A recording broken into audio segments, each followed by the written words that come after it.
네, 우리 경제의 큰 축을 담당하고 있는 산업이라면 크게 반도체, 조선, 또 자동차, 건설 이렇게 4개 분야를 꼽을 수 있을 텐데요. 이 산업들이 올해 어떤 모습으로 어떤 성적표를 내느냐에 따라 올 한해 우리 경제 성과도 달라질 수밖에 없습니다. 네, 오늘 아침 토론에서는 반도체, 조선, 그리고 자동차와 건설 이 4개 산업의 올해 흐름을 집중적으로 전망해보는 시간 마련했습니다. 여러분은 올 한해 반도체, 조선, 자동차, 건설 분야 산업 흐름 어떻게 전망하시나요? 여러분의 다양한 의견과 전망 저희 아침 토론으로 의견 보내주시기 바랍니다.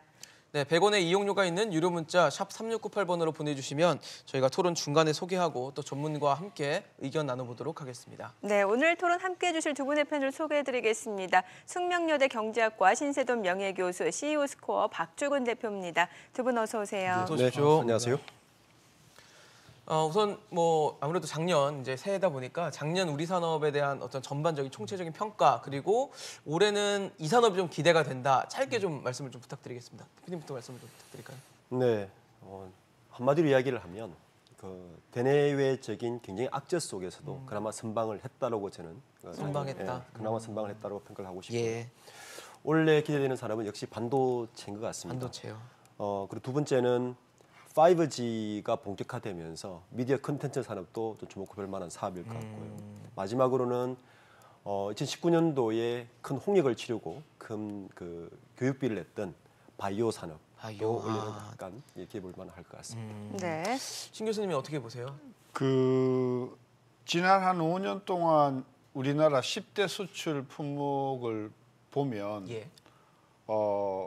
작년에 자동차하고 선박에서 10대 중에서 유일하게 지지난해에 비해서 수출 증가율이 증가한 품목이 딱 두 가지인데 그게 자동차하고 조선이었어요. 네네. 그런 관점에서 아까 말씀하신 반도체, 건설, 조선, 자동차 중에서 자동차하고 조선은 적어도 작년 수출 실적만 보면 다른 품목에 비해서 성과가 좋았다. 네. 나머지 이제 반도체나 기계나 석유화학이나 플라스틱 이쪽은 굉장히 안 좋았기 때문에 자동차하고 조선을 조금 기대해 볼 만하고 올해도 나머지 8대 수출 품목은 반도체를 포함해서 올해도 상당히 좀 부진할 것 같다.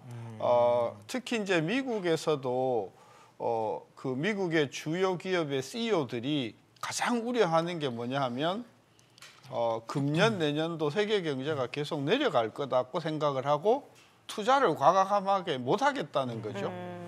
따라서 그 사람들이 자본 지출을 억제한다고 하면 반도체나 기계나 다른 우리 대한민국의 수출 타격은 올 것이라고 봐서 저는 반도체를 포함해서 상당히 수출이 계속 부진할 것이다. 작년만큼은 덜 부진할지는 몰라도 수출이 증가세로 반전하기는 매우 어려운 상황이 아닌가 그렇게 보는 거죠. 그런데 이제 박주근 대표님은 오히려 올해는 반도체 업황이 기대된다라는 말씀을 주셨단 말이죠. 그럼 그 근거를 좀 들어볼게요. 우선 수요와 공급 측면을 한번 보겠습니다. 네. 우선 공급을 보면 2018년 3분기가 정점을 찍었어요. 반도체 가격을 보면 디램 가격 현재 2,008달러 정도 하고 있는데 연말에 이미 주가 랠리를 달리고 있는 이유 중에 하나가 디램들의 감산 기조가 이제 끝났다. 그리고 재고가 줄어들고 있다. 그래서 수요가 다시 움직이고 있다는 것을 나타내고 있고요. 수요 측면에서 보면 물론 대내외적인 불확실성은 있습니다. 예. 그렇지만 일단 서브 IDC 그러니까 데이터 센터 쪽이죠. 이쪽이 고사양의 메모리 반도체가 필요한 곳인데 재고 조정이 마무리됐다는 보고서가 나오고 있습니다. 마지막으로 5G 스마트폰이 올해부터 전체 스마트폰 시장의 약 15% 정도를 예상하고 있어요. 분기 양산에 들어간다는 이야기인데 그렇겠네요. 5G 스마트폰에 들어가는 D램은 고사양입니다. 이게 사실은 반도체 굉장히 호재를 작용하고 있습니다. 약 2억 대 정도를 예상하고 있기 때문에 그래서 이 수요 측면에서도 굉장히 괜찮은 것 같고 특히 낸드 쪽이 원래 하이닉스 같은 경우가 4분기에 낸드 플래시에서 적자를 좀 많이 예상인데 불구하고 적자 폭이 줄어들었거든요. 낸드 플래시 쪽에서 낸드 쪽의 기술 변화가 원래 있습니다. 이게 테크 트랜지션이 있기 때문에 낸드 플래시 물론 가격 탄력성은 높긴 하지만 내년에 이 부분에서도 전자나 하이닉스가 이제 선방하지 않을까라는 예상을 조심스럽게 해볼 수 있을 것 같습니다. 네. 신 교수님께서는 일단은 반도체 예. 쪽도 쉽지 않을 거라고 보시는 그러니까 거잖아요. 이제 우리가 2011년하고 12년 사이에 한국 경제에 굉장히 큰 단층이 발생을 했어요. 2011년 전까지만 하더라도 우리나라 수출 증가율은 항상 두 자리 숫자였어요. 아. 예, 20%, 28%, 19% 가던 게 2012년에 마이너스 1.3. 무로 요때가 이제 아마 제 생각에는 유럽 재정 위기가 있었던 해 네. 같은데 이후로는 2017년도 반도체 대박을 제외하고는 네네. 한 해도 수출 증가율이 두 자리 숫자였던 적이 없어요. 네. 한 자릿수. 네, 한 자리 숫자였거나 아니면 2015년, 16년 같은 경우에는 마이너스였거나 그러면 2012년서부터 지금까지 작년까지 19년도까지 이 연도를 보면 2017년도 반도체 대박을 빼면 항상 수출이 아주 작은 2% 증가, 1% 증가거나 아니면은 마이너스 두 자리 숫자였었단 말이에요. 네. 이런 관점에서 보면 한국 경제가 수출을 가지고 먹고 살기는 굉장히 어려운 부분이 지금 이미 한 10년 정도 지속이 되었다. 네. 그 위에 반도체는요. 다른 설비 투자하고는 달라서 이게 굉장히 계단성이에요. 계단성이라는 말은 한번 지금 이야기하는 이제 사이클이 와가지고 어마어마한 수요가 생기고 나면 네. 그 다음부터는 거의 그 상태로 그냥 유지가 가다가 된다. 또 새로운 어떤 모멘텀이 발생하면 새로운 어떤 그 시스템 반도체라든지 네. 이런 상품들이 나오면서 폭발적으로 이런 걸 이제 반도체 사이클이라고 하는 것인데 이 반도체 최근 사이클이 2017년에 한번 지나갔단 말이에요. 네. 그런 관점에서 보면 또 다른 어떤 대규모 투자를 통해서 이 수요가 일어나면서 새로운 상품으로 이게 시장이 호황이 되려면은 적어도 그래서 10년 사이클 이야기가 나오는 거라고 관점으로 봤을 때 예. 적어도 2020년, 21년 두 해는 어려울 것이다. 것이다. 저는 그래 봐서 반도체는 소강 상태로 계속 갈 것이고 예. 그리고 아까 가격 상승, 재고 축소라는 말씀하셨는데 당연하죠. 어마어마하게 생산을 많이 했다가 수요가 없으니까 재고가 이제 늘다가 재고가 소진되면 그것으로 이제 정상 상태로 가는 것이고 또 다시 생산이 확대가 되려면은 미국을 위시한 선진국에서 대규모 자본 지출해야 되는데 설비 네. 투자를 해야 되는데 그게 지금 안 보이기 때문에 네. 당분간 저는 반도체를 포함해서 전자산업이 소강 상태로 갈 거라고. 네. 제가 예. 두 가지를 더 말씀드리면 예. 반도체는 사실은 이제 수요 공급도 이야기했지만 기술 변화를 또 하나 집어야 돼요. 윈도우 7이 종료를 합니다. 예. 사실은 PC 엑스는 굉장히 큰 호재고요. 아. 5G 아까 이야기를 했고 또 하나는 최근에 중국 리포트를 보면 중국 2008년부터 반도체 굴기를 10년 가까이 했습니다. 네. 82조를 쏟아부었어요. 그런데도 중국의 반도체 자금률이 15%에 불과합니다. 물론 우리가 미중 무역이 굉장히 악재라고 볼 수도 있지만 반도체에서는 미중 무역이 사실 호재입니다. 왜냐하면 미국이 자기들 나름대로 헤게모니를 유지하기 위해서 중국을 IT 쪽을 누르고 있는 것이 사실 우리 반도체는 굉장히 호재를 적용하기 때문에 그 부분도 우리 내년도의 반도체는 굉장히 저는 괜찮은 신호다 이렇게 보고 있습니다. 네. 뭐 지금 두 분만 하더라도 반도체 업황에 대해서 의견이 상당히 엇갈리는데 일단 이제 이번 주부터 삼성전자 실적이 발표가 되잖아요. 네. 어떻게 보시나요? 4분기 실적이 예. 한 60조 5천억에 예. 영업이익 6조 5천억 정도 좀 예상하고 시장에서 예상하고 있습니다. 물론 전년에 비해서는 한 40% 영업이 감소한 수치긴 하지만 아까도 말씀드렸지만 굉장히 선방한 수치다. 특히 낸드 플래시 가격이 예상보다 덜 떨어지기 때문에 굉장히 네. 선방한 수치다. 하이닉스도 있어 마찬가지입니다. 하이닉스도 4분기 컨센서스를 보면 6조 7천억 매출에 4,047억 정도 보고 있거든요. 네. 여기서도 보면 물론 전년 대비 급감한 수치지만 영업 손실을 2,690억에서 지난해 3분기보다 적자폭을 줄여놨습니다. 이것도 바로 낸드 플래시 가격 자체가 예상보다 적게 떨어졌다는 게 반등하고 네. LG전자 역시 컨센서스상으로는 16조 4천억인데 MC 사업본부 즉 스마트폰 사업본부에서 적자 폭을 많이 줄인 결과로 보고 있습니다. 네. 네, 이번엔 다른 업종으로 좀 넘어가 보도록 하겠습니다. 조선업을 좀 짚어보려고 하는데요. 우선 작년 같은 경우는 대형 조선 3사의 목표 달성은 하지 못한 한 해가 됐습니다.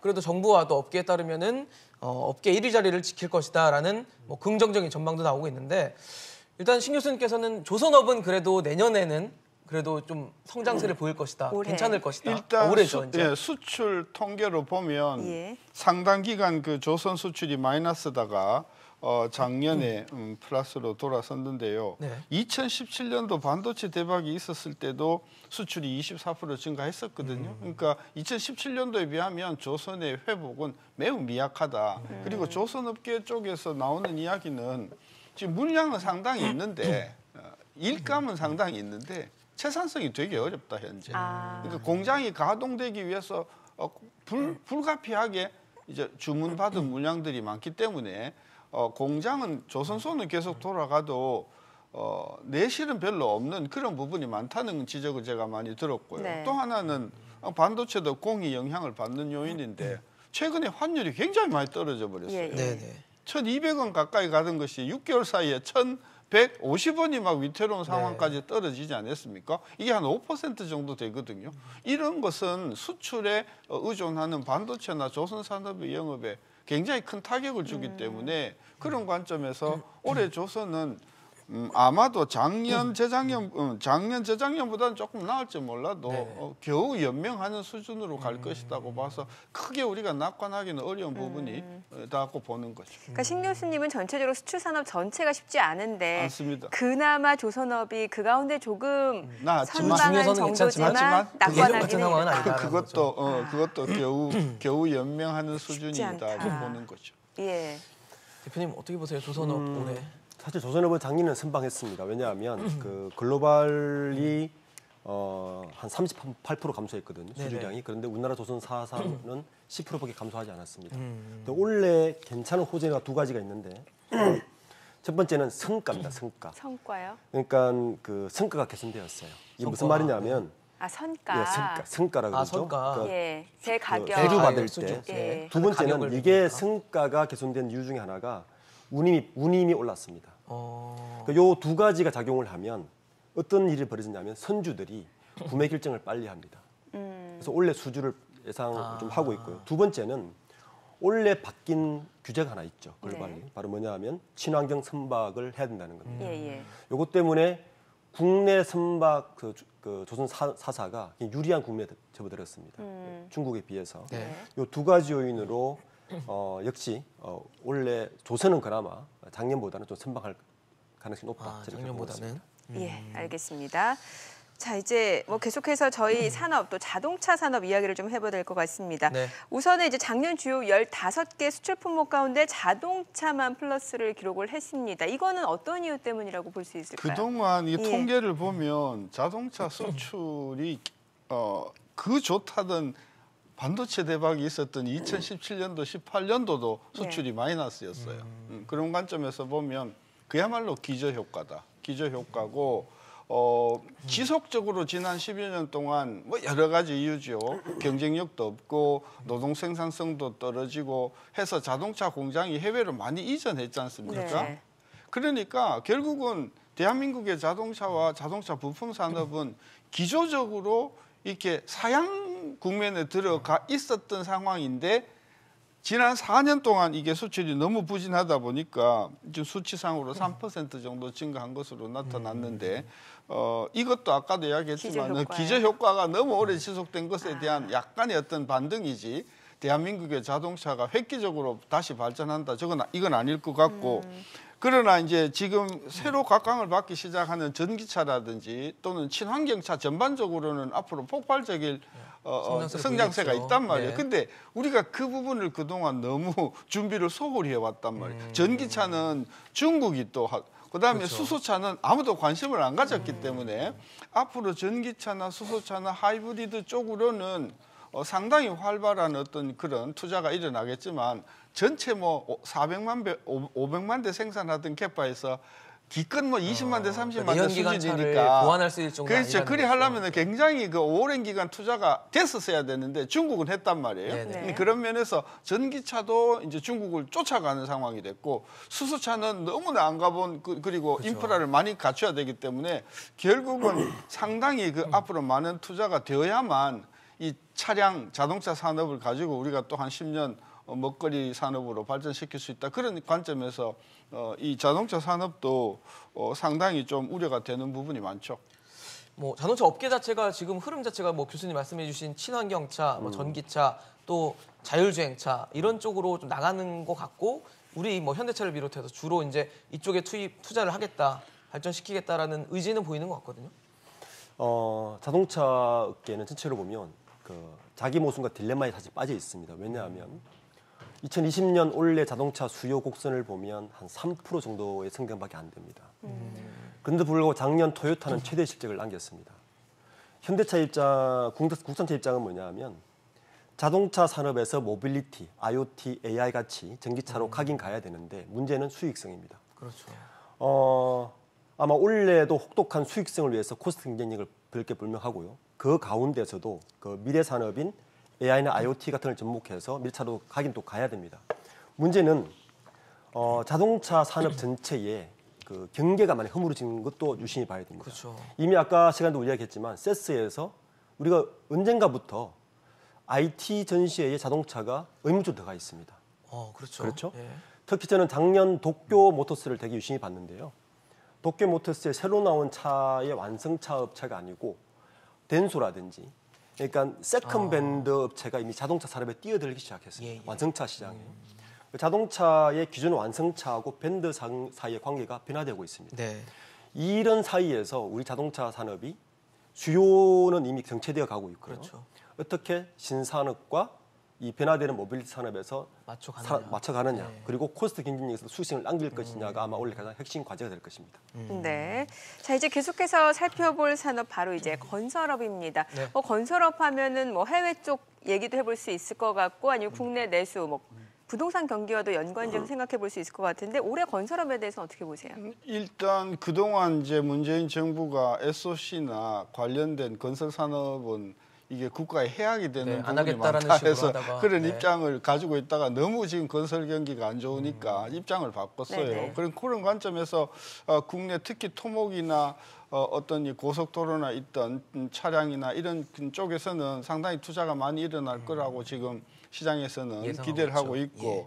아까 말씀드린 그 해외 건설 같은 경우도 네. 기본적으로 해외 건설은 두 가지 세계 경제가 좋아질 것이냐 이게 별로 안 좋아질 것 같잖아요. 그리고 지금 최근에 발생한 이란 사태 때문에 지금 또 불안감이 고조가 되니까 더 투자가 위축될 거잖아요. 그리고 금리거든요. 금리도 이제 지금 뭐 미국에서 나온 이야기는 더 이상 금리가 내려가기는 어렵다. 이런 이야기들이 많이 나오면서 시장에서는 금리가 계속 올라간단 말이에요. 이런 요인들을 볼 때 해외 건설에 대한 수요는 우리 같이 중동에 많이 의존하고 중동에서 우리가 신인도를 많이 쌓아왔는데 중동이 저렇게 흔들려 버리면 그런 관점에서 보면 국내 건설은 조금 이렇게 반등이 되지만 해외 건설은 환율 요인이나 세계 경제나 여러 가지를 보면 오히려 작년, 저작년보다도 못한 한 해가 될 가능성이 크다고 보는 거죠. 네. 쉽지 않은 한 해가 될까요? 그렇습니다. 그렇지만 또 희망이 있는 것 같습니다. 2019년을 좀 되돌아보면 금리 인하 사이클에서 네. 건설업 주가나 불황이었던 것은 사실 2019년이 처음이었던 것 같습니다. 네. 올해 건설업은 한 세 가지 포인트를 좀 보고 봤는데요. 우선 첫 번째는 2015년에서 16년 사이 부동산 랠리를 우리가 달렸습니다. 이 부동산 랠리를 달리는 동안에 네. 대규모 분양 대금이 건설사들에게 들어와서 현재 건설사들은 사실 상당한 현금을 가지고 있습니다. 네. 그 현금으로 통해서 건설사들이 좀 변하고 있는데 일종의 건설업의 DNA가 좀 변하고 있습니다. 네. 대표적인 예가 HDC 산업개발이 아시안을 인수했죠. 그렇죠. 그리고 대우건설이 AMC를 설립해서 베트남 리처 사업을 상장을 시켰습니다. 네. 그리고 대림산업이 미국의 폴리머 회사를 인수했습니다. 즉 이 현금성 자산을 가지고 건설업들이 DNA가 어떻게 바뀌고 있는지를 투자자들은 유심히 봐야 될 것 같고요. 두 번째는 2015년 이후에 SOC가 지속적으로 감소했는데 작년부터 반등을 하기 시작했습니다. 네. 이 SOC 반등에서 건설업들이 어떻게 수주를 할 살아남을 거냐가 것인가. 또 하나의 포인트고 마지막 세 번째는 해외 플랜트입니다. 네. 지난 한 3년간 GS건설을 시작해서 해외 플랜트의 시행착오를 많이 겪으면서 그 수익성이 굉장히 낮아졌습니다. 근데 최근에 19년도 데이터를 보면 대형 건설사들의 해외 플랜트 수익률이 좀 좋아지고 있어요. 이 부분들을 어떻게 살릴 것인가도 건설을 보는 한 중요한 포인트인 것 같습니다. 네. 알겠습니다. 오늘 2020년 산업별 대전망 박주근 대표, 신세돈 명예교수와 함께했습니다. 말씀 감사합니다. 잘 들었습니다. 감사합니다.